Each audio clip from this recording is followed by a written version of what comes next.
What's going on, guys? Welcome back to the podcast. Soccer with Bees, episode 102. And on today's episode, we got the Padres to talk about because they added a new arm to the rotation. Upsets were wild in college baseball, and we got a lot of jerseys to talk about. But first, let's head to the madness.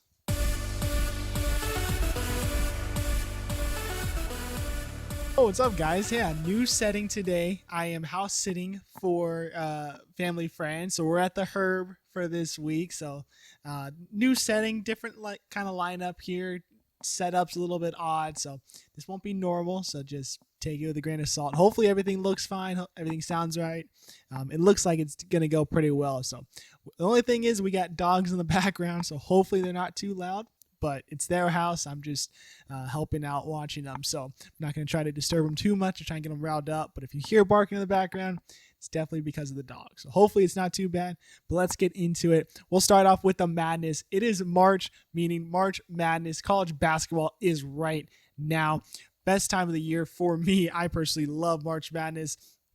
Having a birthday in March, which, by the way, it's my birthday right now. Shout out to everybody who wished me happy birthday. I really appreciate that. Thank you to everybody. I love this time of year. I think March is awesome when it comes to college sports, and then you get the added plus of your own birthday in there. So little extra sweet tooth there. But let's get into talking about college basketball. It's really the first time we've talked about it all year long. So we'll talk a little bit about the tournament. We'll talk a little bit about the seeds and get into all that. I have not made an official bracket for the Talking with Beauties group. I have made a group. Once those all drop, I will try to update what happens with those groups, with the points, who called the big upsets and stuff like that as we get through it. But as of right now, I have not officially made a bracket for that. So I will not be going through a bracket, but I will post something that has to do with my bracket and everyone else's bracket once those are finally closed. So keep an eye out on that on the Instagram and the Twitter. Those will be dropping on there. So check those ones out. So let's talk about the madness. Let's start off at the seeding. So if you're looking at the upsets and you're looking what's most likely to be upsets and not, let's take you seed by seed. So 16 versus 1. 16 seeds have only won 2 times. They're 2 in 150, so not a great record. Has happened before, not very common, would not recommend going against a 16 seed, especially this year when you got UConn as the number 1 overall seed. They're super good coming off championship, could be potentially going back-to-back this year. So I would not recommend going against UConn. Houston, I personally like them a lot. They have really good defense. Yeah, they looked bad going into one of their final games, but overall, I would stay away from that. Everyone's saying North Carolina is very good. Haven't watched a lot of them this year, but overall, yeah, North Carolina is usually a very solid team. And last one, Purdue. To get out of the first round, yes, I would expect them to. But overall, to win, not really. I don't really like Purdue at all. They always seem to fall short, especially against a team that they shouldn't be. So I would avoid putting Purdue too far into the lineup. But going against one of those teams, out of all of them, I would think maybe Purdue happens to be that one. Maybe even Houston. Who knows what happens with that? But I would avoid it altogether. 15 versus 2, only 11 times has the 15 seed won, 147 losses. I also really would not recommend going against them too much. The only one I do like seeing them is maybe a St. Peter's over Tennessee. With the history of St. Peter's, I think this actually could happen again. So if you like a 2 seed, go with the St. Peter's pick. I think that one might be an upset in the first round. 14 versus 3, 22 times the 14 seed has won. Looking at these ones as well, Morehead State, I don't really see. Colgate, no. Oakland, not really. And Akron, not really. So I don't really like any of the 14 seeds this year. 12 and 5, the 12 seed has won 53 times, 99 losses, a lot better than the other seeds as well.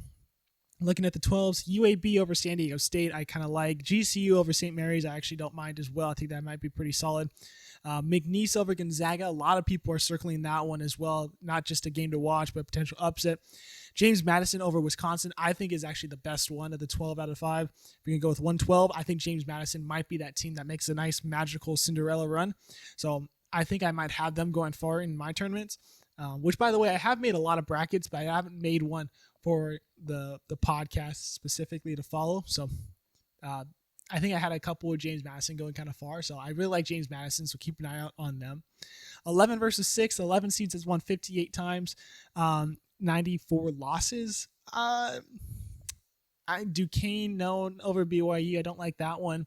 New Mexico over Clemson. I definitely could see a lot of people like New Mexico this year. They kind of also, I've heard a lot of good things about the Mountain West this year when it comes to basketball. So would not be surprised to see that one happen. NC State over Texas Tech. NC State's coming off an ACC tournament champ. They should not be in this tournament. They actually got that automatic bid because they won the tournament, beating North Carolina 84-76. They were a 10 seed going into that, so they're going on a magical run. Could go one of two ways now. Can they keep on rolling against Texas Tech and get past that?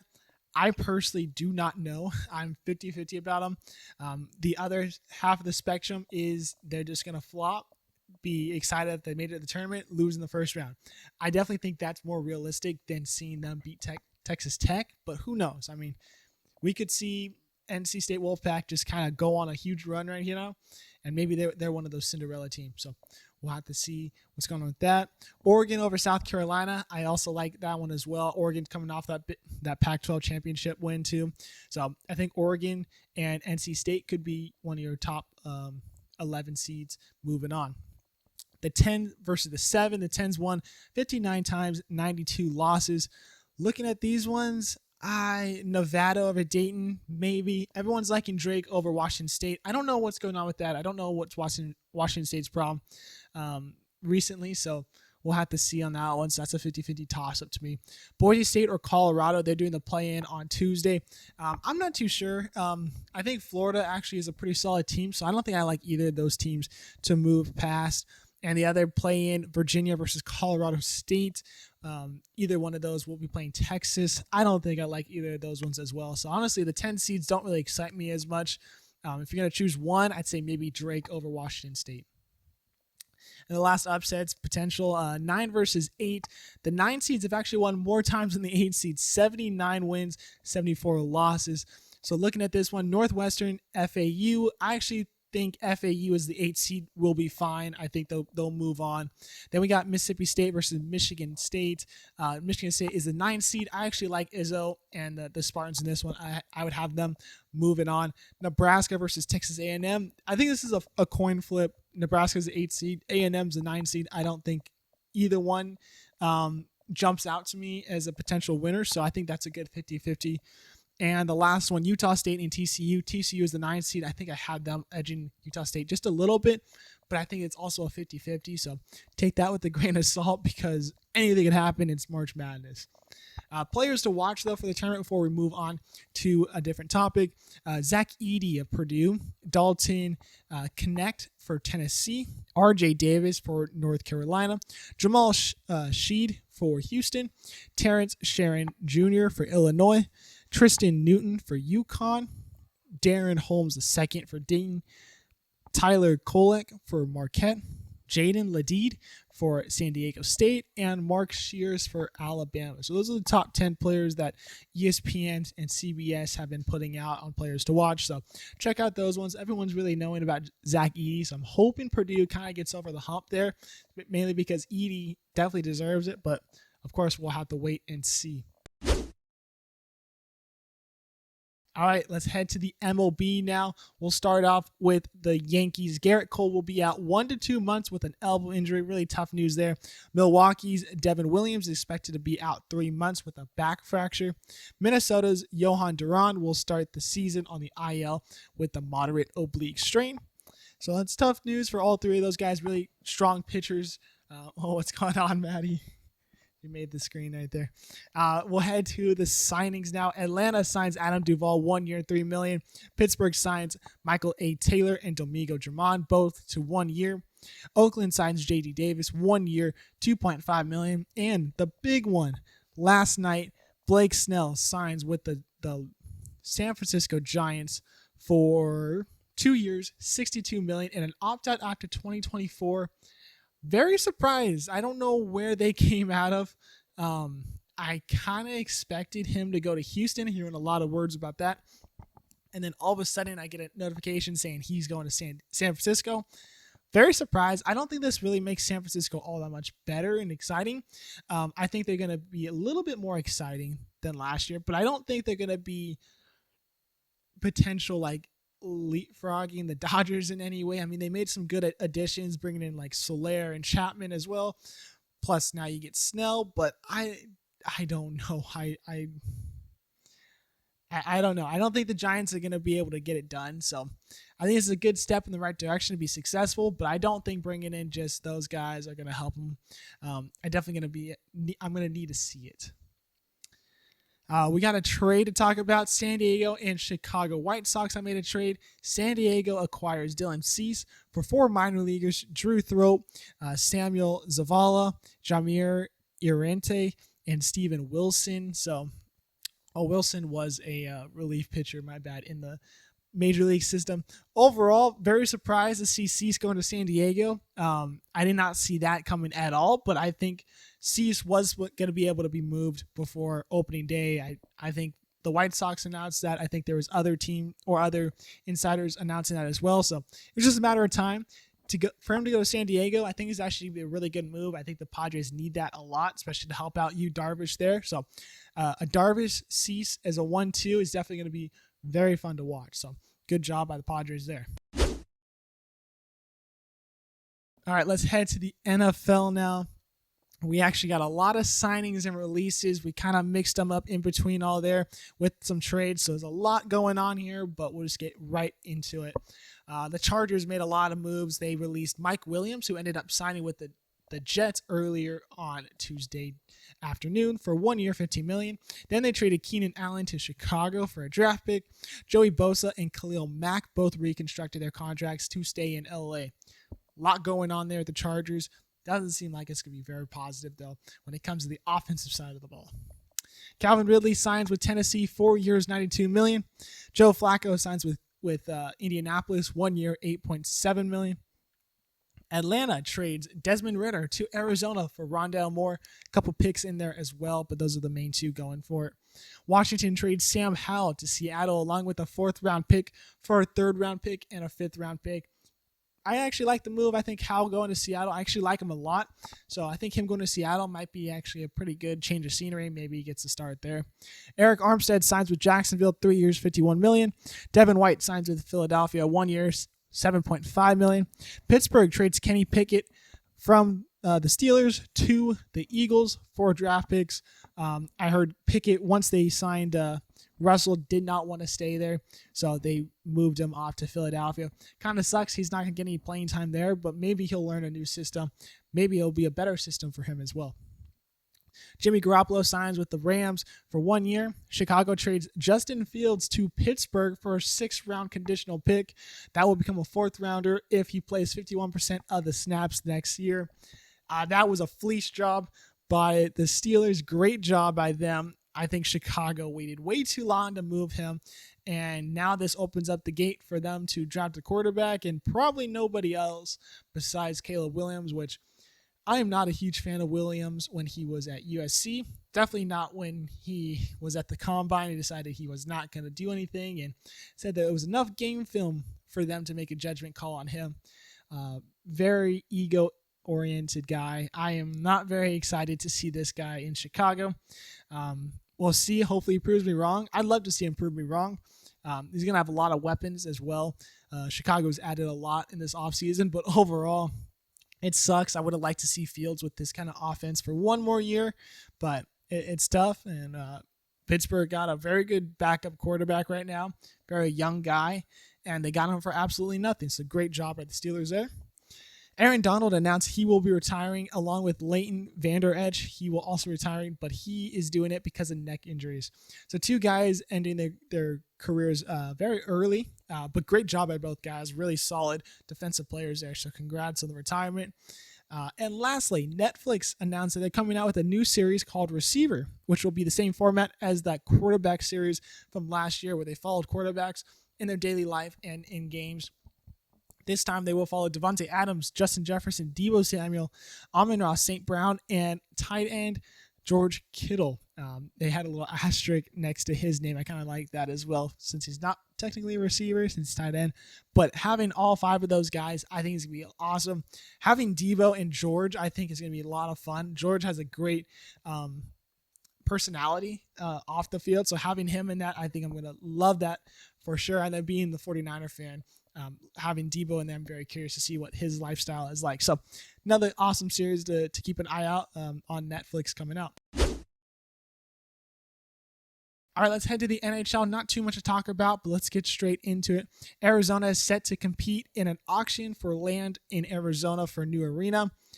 I'm not taking this as an excitement news or anything like that.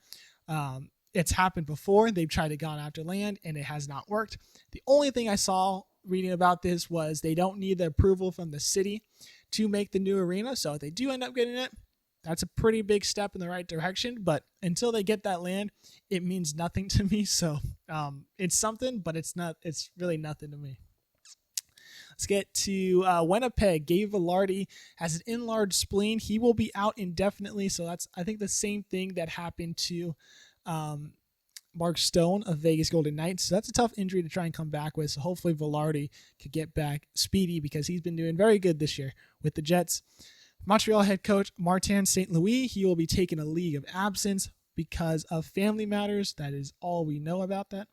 Florida's Dmitry Kulikov was suspended 2 games for a hit to the head on Tampa Bay's Connor Sherry. Philadelphia announced that they will be scratching today. This was, of course, recorded on Tuesday, so yesterday's game. They'll be scratching Captain Sean Couturier, along with Cam Atkinson, Dennis Gurianov, and Mark Stahl. I don't know why they're doing this. They're not that far out of a playoff spot. Supposedly, Couturier has not been happy with how they've been treating him when it comes to either playing time or stuff like that. I'm not a Flyer fan, so I don't really know what's going on too much. But to have 4 of those big names out of the lineup, very surprising. So hopefully they're able to kind of solve this issue very quickly, because they could use all 4 of those guys very, very badly. We got a potential rule changes coming. It sounds like we're going to be able to challenge, head coach is going to be able to challenge penalty calls. So the 2 penalties that they're going to be able to challenge is delay of games when the pucks are thrown over the glass out of play.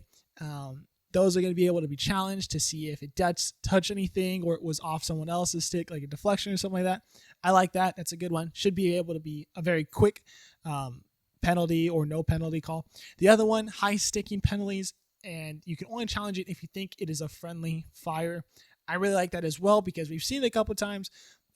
We've seen it also where the refs huddle up, say, yeah, I think that was a same team stick. They call a penalty off. But we've also had it where they are pretty much sure that it was the opponent's stick, ended up not being the opponent's stick, friendly fire, and now they're down, and sometimes it does cost them. So I like both of these. I think it's going to be quick, as long as it's quick. If it slows down the game too much, get it out of here. I don't want it. But if it's quick, I'm okay with it. Let's keep it moving. Washington's Alexander Ovechkin became the only player in NHL history to record 19 straight 20-goal seasons to start his career.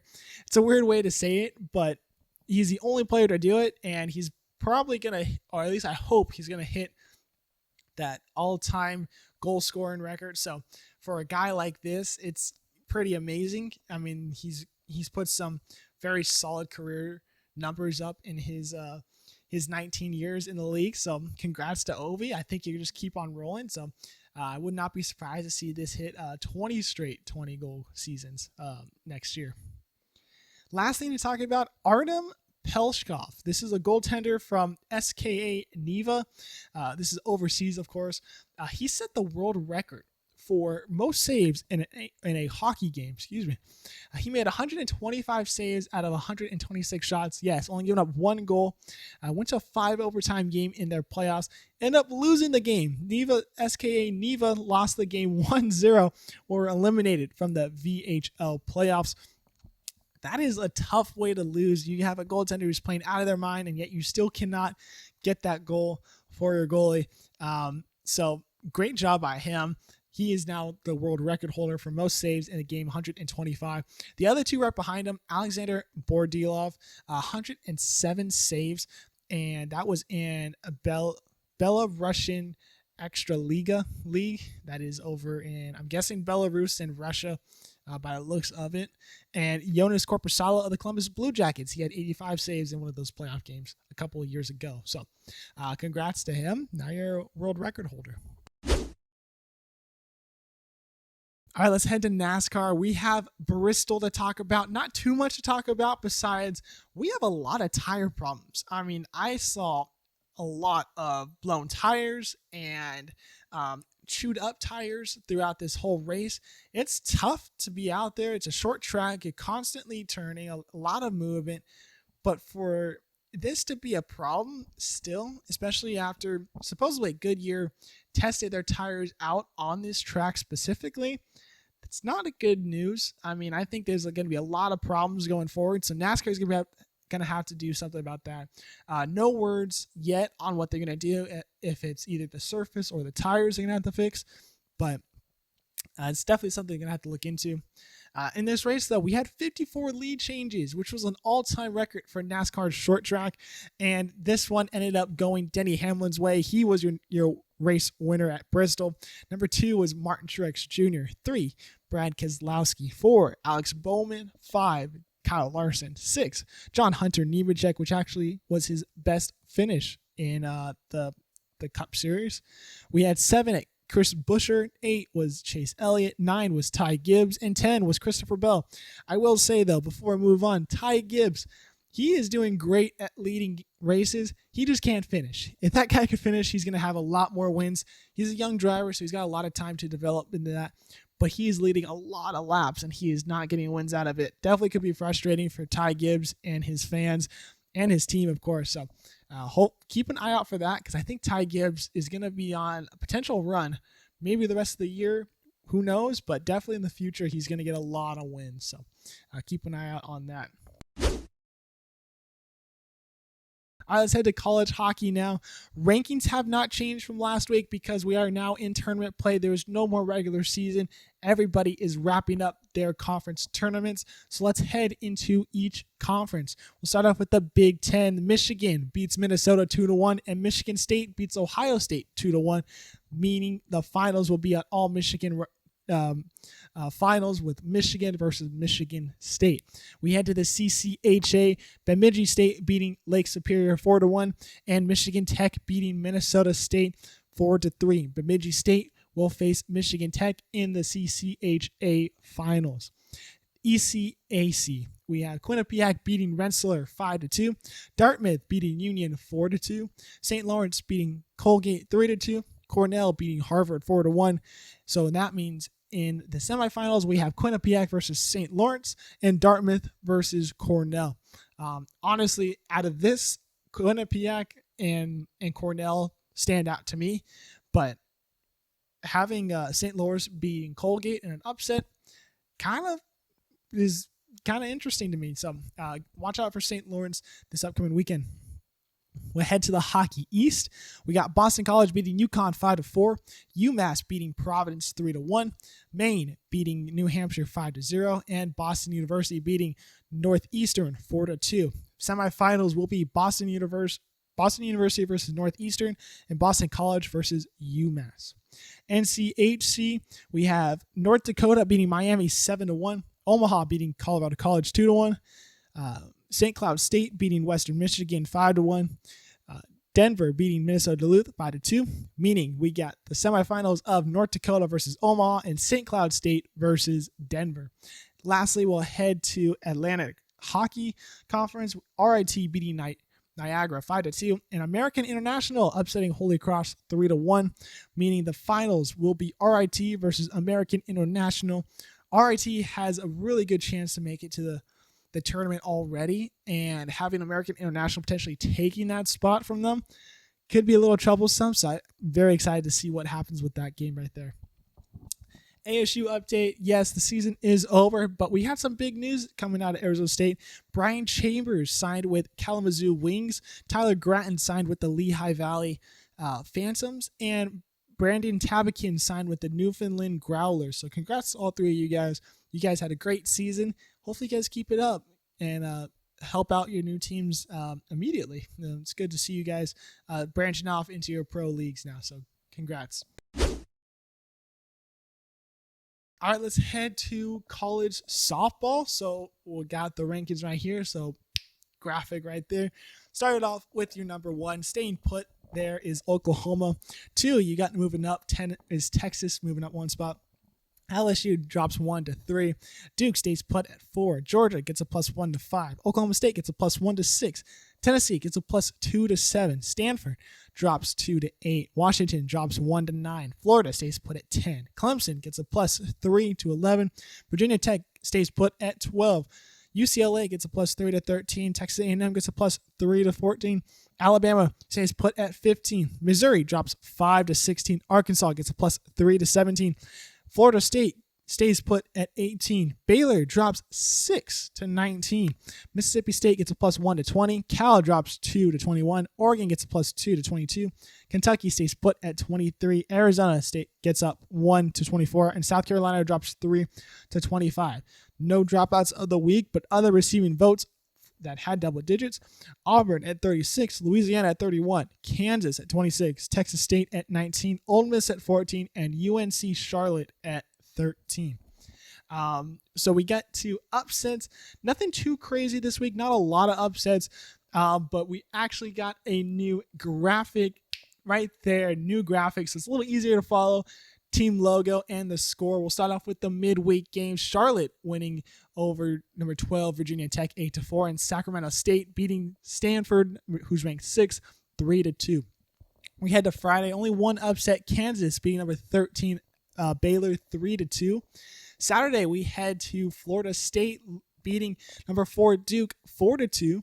Utah beating number 24 Oregon 10-7, and Kansas once again beating number 13 Baylor 2-0. Sundays where we had a lot more upsets go on. Auburn beating number 20 Arkansas 2-1. Number 15 Alabama beating number 5 Georgia 5-4. Number 21 Mississippi State beating number 17 Texas A&M 6-5. Kansas again beating Baylor 1-0. Then we had number 25 Arizona beating number 8 Washington 2-0. NC State beating number 22 South Carolina 4-0. Ohio State beating number 23 Kentucky 12-6. Northwestern beating number 22 South Carolina 4-3. And lastly, Ole Miss beating number 2 LSU 5-2. Your Arizona State update of the weekend. They went 2-2 on the weekend. Not a great week, honestly, from my perspective. I was not able to watch the mid-game week. But they were able to dominate that one against DC. I think it was 8-0 was the final score in that one. But I went to Friday, Saturday, and Sunday against Oregon State. Personally, I thought that they should have won at least 2 of the 3, if not swept. I don't think Oregon State's all that exciting to me, and they really haven't been in the past. And they really have not been that team that, outside of baseball, that you expect them to be doing well. Unfortunately, they did. They looked outstanding. Hitting was very solid for them. Pitching, again, struggle for Arizona State. I've been saying this the last couple weeks, and I've been saying this to my dad as well because I text him out to decide what's going on with the sports. And Arizona State is very iffy on their pitching. They had Deborah Jones in on Friday and Saturday. I think they left her in too long, which ended up costing them. They brought in Marissa on Saturday, ended up losing that one, and she wasn't able to hold it in. She did start on Sunday and almost pitched a complete game shutout. She ended up only giving up 1 run in that top of the 7th, but did pitch the complete game, so great job by her and the Devils. Overall, gotta get that pitching going because either they're keeping them in too long or maybe just because they're too young of pitching, they gotta work into it. I don't know, but they gotta work on that as well. They're also batting. They're leaving too many people on. I mean, you gotta score those runs, especially when you got 1 or 1 outs. You gotta score those runs. They left too many people on in those games, so ended up costing them. Ended up losing on Friday and Saturday. Luckily, not able to get swept, but hopefully they're able to kind of bounce back and kind of figure it out, get that spark going with the team. All right, let's head to college baseball. We got the rankings graphic right there. Arkansas stays put at number 1. Oregon State gets a +1 to 2. Vanderbilt gets a +6 to 3. Clemson also gets a +6 to 4. LSU, though, drops 3 to 5. Florida gets a +2 to 6. A&M drops 3 to 7. Tennessee drops 3 to 8. Duke drops 3 to 9. East Carolina jumps up 1 to 10. Alabama gets a +3 to 11. Florida State Florida State comes out of nowhere, goes from unranked to 12. They're actually the only undefeated team left in college baseball. 13 is Coastal Carolina, get the +3 there. Virginia gets a +3 to 14. Dallas Baptist gets a +4 to 15. Wake Forest drops 9 to 16. Oklahoma goes from unranked to 17. TCU drops 6 to 18. Virginia Tech goes from unranked to 19.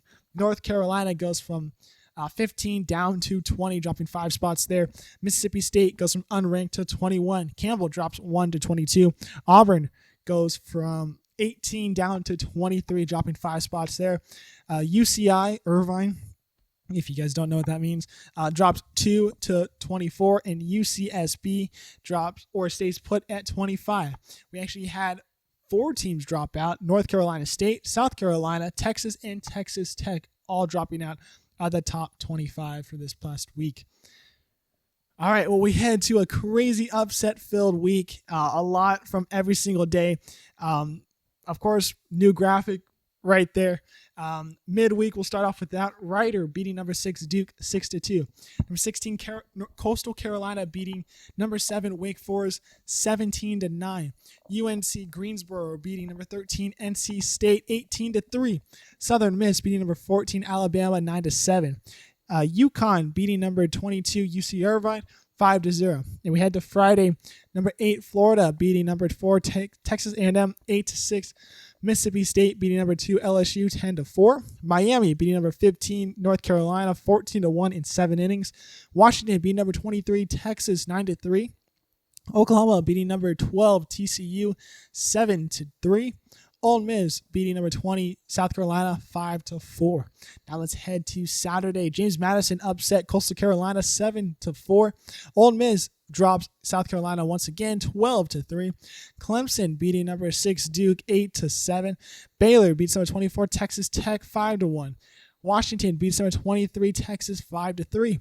Georgia Tech beats number 13 NC State 8-7. Miami beats number 15 North Carolina 2-1. Number 14 Alabama beats number 5 Tennessee 6-3. Oklahoma beats number 12 TCU 7-5. We head to Sunday now. Baylor once again beating Texas A&M 5-1, and then would later also beat them in the doubleheader 7-2. So tough weekend for Texas A&M. Number 8 Florida beating number 4 Texas A&M 4-2. Number 10 Clemson beating number 6 Duke 8-6 in 10 innings. Number 17 Virginia beating number 7 Wake Forest 11-10, beat them in 10 innings as well. Georgia Tech beat number 13 North Carolina State 15-3, beating them in 7. Mississippi State beat number 2 LSU 15-5, winning in 8. 14 Alabama beating number 5 Tennessee 7-6. Oklahoma beating number 12 TCU 9-4. And lastly, UC Davis beating number 22 UC Irvine in 11 innings by a score of 12-10. Arizona State update. They went 2-2 on the week as well, just like softball. Unfortunately, they lost the midweek game to New Mexico, which I kind of was very surprised about. Did not expect them to lose to New Mexico. They were kind of rolling, but unfortunately they did lose to that. Won the bigger series, though. I'm glad that if I'm going to say they went 2-2, I'm glad that they lost the weekday, because you can't be losing to teams. It's definitely your rival, Arizona. They went down there to Tucson and taken the first 2 games. Friday, they won 3-2. Saturday, they absolutely dominated, only gave up 1 hit. Great job by the pitching. 4-0 was the final in that one. Sunday, a little different. Seemed like U of A was tired of losing. They won that one 14-3. So not a great Sunday score, but did win the series. Great job by the boys. Hopefully you keep it rolling. This week they got Utah Valley for 2 games in the midweek, and they ended on Cal. So hopefully they're able to kind of keep it rolling, and we'll see what's going to happen with those guys. All right, guys, we got Jersey Watch. I'm going to make the whole Jersey Watch right now because we got a lot of stuff coming from the soccer clubs, the international teams, but we also got 2 other teams. I didn't want to include it with there. Thought I would include it with this own little section here. So unfortunately for you audio listeners, it's going to be hard to explain, but I'm going to be showing pictures. So if you guys are on audio, go and check out the YouTube. Hopefully all those pictures are somewhat clear. It kind of gives you guys an understanding of what's going on with them. I will try my best, of course, to describe them, but it's always easier to just show pictures and just react to them. So let's react to them now. Carolina releasing this college vintage style jersey. Looks like a practice jersey to me. It's all red with a different classic looking C, like as if they were from like maybe Cornell or something like that. Like gives me that kind of vibe. The C is in like a light brown tone, which I'm actually really like the colors. I think the colors look good. The warning flags are also in the C, like the classic. Honestly, like the classic look they have now. I think that's not going to go away anytime soon. But it does give me practice jersey vibes, which kind of sucks. So we know we're not going to see this on ice. The only place you could buy this right now is through the Hurricanes team store for $350. So hard pass there. I am not going to buy this jersey. Although it looks great. I love the shoulder patch too. I'll show a picture right now. It is their mascot. I think his name's Stormy. If I got that wrong, my bad. But he kind of had that old school mascot look. I'll throw up some other pictures of old mascots that I kind of get that vibe from. But I really like this shoulder patch. I really like this logo. I think if you put this on a normal jersey, I think I'd be a huge fan of this. It's like a cool alternate jersey or something like that. I give it an 8.5 out of 10. I would give it higher, but because it gives you practice jersey vibes, I give it an 8.5, but I really think this has a good potential. If it comes off pretty big, I could see them potentially bringing this for an alternate jersey in the future. Let's head to the NFL. The Houston Texans secretly announced that they got new white jerseys and dropped pictures about them. We knew that we were going to get new uniforms for the Texans. We just haven't heard anything new. We finally saw some pictures of the white ones. So looks like we're going to get navy pants, white tops, a very pure white, none of this piping or underarm colors that we've seen in the past. A newer updated font, which I think looks very solid. Navy blue will be the color of the font outlined in the red. Looks very good complementary there. And then on the arms, which I actually think looks very solid, kind of has the horns of that bull that is on their helmet. So you kind of give that look there. I give it a 7.9 out of 10. I think it looks very good. I want to see what the back of the uniform looks like. I think we've only gotten one or two pictures. I'll throw up some pictures right now, of course, if we find the back of the uniform, but I have not seen any. But there's one picture that I do have. I really like the look of it. So 7.9, I think it looks very good. Now let's head to international soccer. So yeah, I know you guys probably do not like soccer. I love soccer. I love watching it. And I even love jerseys more. So Nike and Adidas both dropped this past week their uniforms. Adidas dropped them first. But we're going to start off with Nike because USA is partnered with Nike. So we'll start off with the Nike jersey. We'll start off with the USA. We've seen these in the past episode. We saw the leak, so I'm not going to talk too much more about it. Looking at them again on the team and with the numbers on them and stuff like that, I think it's solid, but a little bit boring.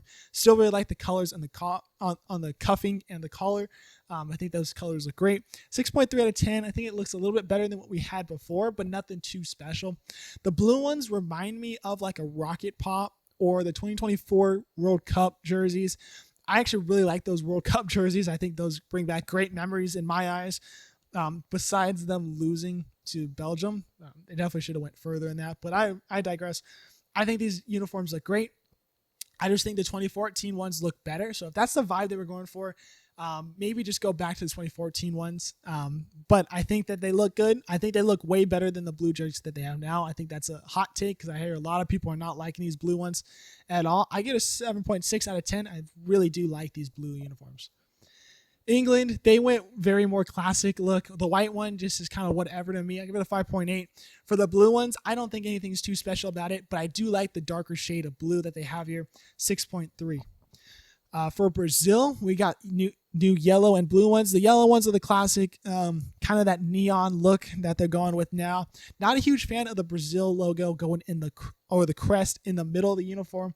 Not a huge fan of that. I give it a 7.5 out of 10. It's kind of hard to mess up a good yellow Brazil jersey, so 7.5.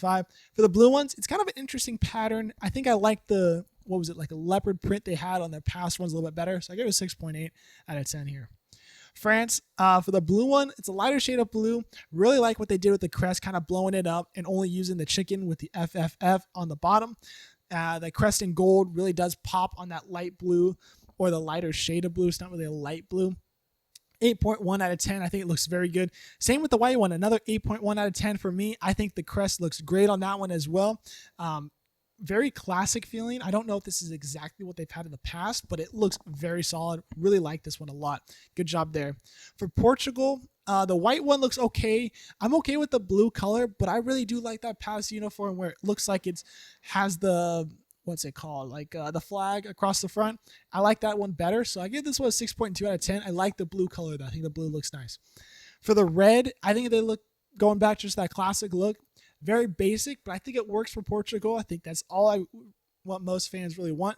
7.1 out of 10. For the Netherlands, the orange actually looks very much in my favor. I did not like the orange that last year or the last 2 years. I don't know how long they've had that look for. I don't really like it at all. This one I like a lot. I think the aqua addition to the crest looks outstanding too. So 9.1 out of 10 for me. I think these look outstanding. The blue one, I really actually like the pattern and the little bit of orange on the cuff and the collar. All really does tie well together. Aqua again in that crest. I think it looks great.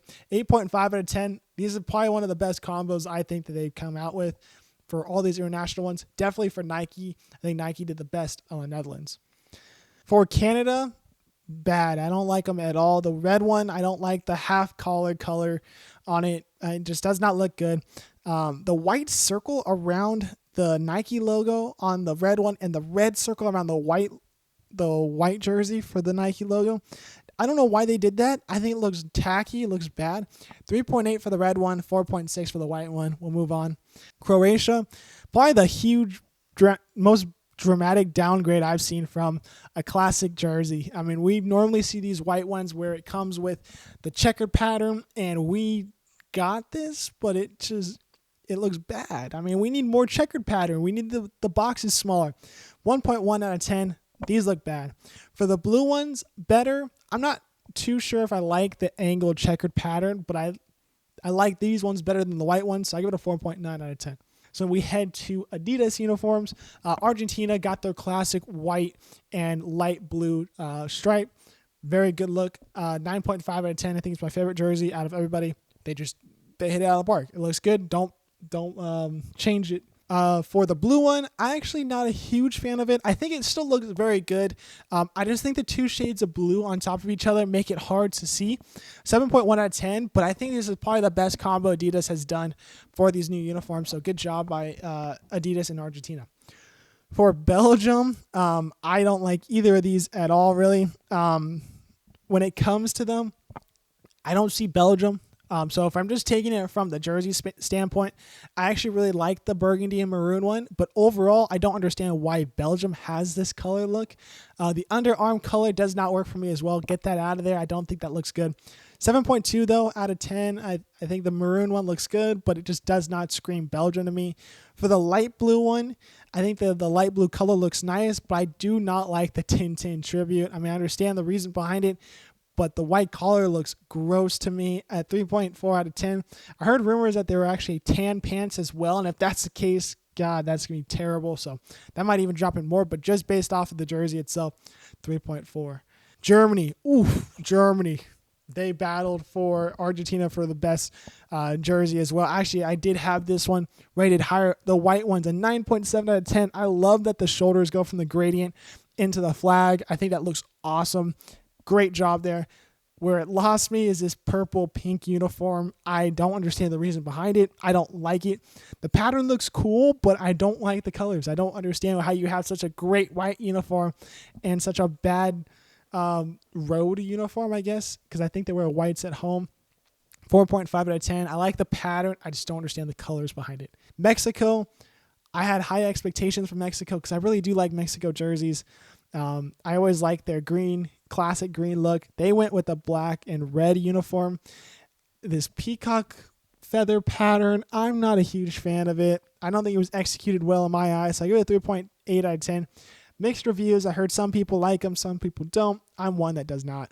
For the white uniforms, I think it looks okay. I'm okay with the two-tone, like this different shade of green and the white. I think it looks okay. The pattern might be a little too much for me, though. 4.8 out of 10. All right, games to watch for the weekend. We'll start off with the NHL. Panthers versus Rangers, Saturday at 5 p.m. at ABC. Formula One, we got the Rolex Australian Grand Prix, Saturday, 9 p.m. ESPN2. NASCAR, we got the Circuit of America's Austin, Texas. That is on Sunday, 12:30 p.m.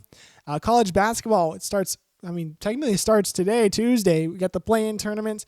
Wednesday, you got play-in as well. Grambling versus Montana State at 3:40, and Colorado versus Boise State at 6:10. But the games start on Thursday and Friday. Games start at 9:15 and will go all the way up till probably about 9:30. So you got about 12 hours of college basketball to watch. Channels will be CBS, True TV, TNT, and TBS for those interested. College hockey, Maine versus Boston University will probably be the best game by far. Softball, you got number 2 LSU versus number 11 Missouri. And baseball, you got number 6 Florida versus number 5 LSU. Well, guys, that will do it for this episode. Hopefully you guys enjoyed this one. It was a little bit of an issue. Hopefully the ending is okay. The beginning half looked great. The ending might be a little iffy. So hopefully it looks good on your guys' side, because I'm a little worried on my end. So hopefully you guys enjoyed this one. Have an awesome weekend. Watch some college basketball, because the madness is just going to get started. So episode 102 in the books. Have an awesome weekend, and we'll see you guys later.